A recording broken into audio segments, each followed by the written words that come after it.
Welcome to Codetorank, where we simplify coding for you.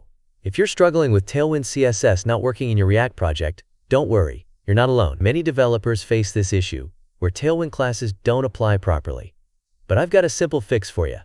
Let's dive right in. Step 1. Uninstall existing Tailwind. First, let's remove any existing Tailwind installation to avoid conflicts. Open your terminal and run the command below to uninstall Tailwind, post CSS, and auto prefixer. This ensures we start with a clean setup. Step 2. Install Tailwind v3. Now, let's install a stable version of Tailwind.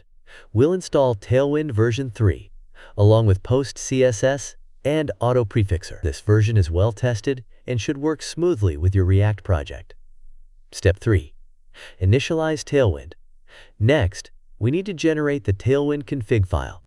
This step creates two essential files, tailwind.config, JS, and postcs.config, JS, which help Tailwind function properly.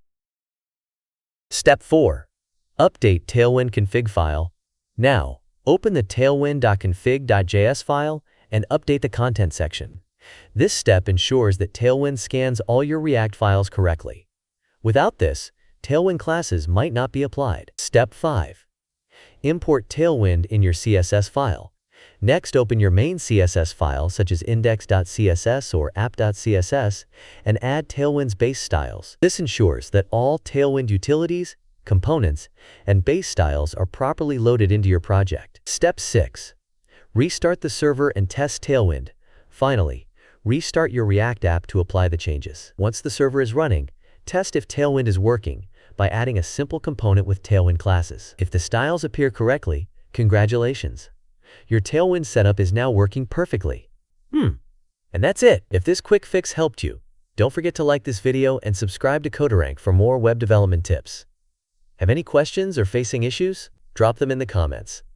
I'd love to help. This is Codetorank signing off, where coding meets growth. See you in the next one.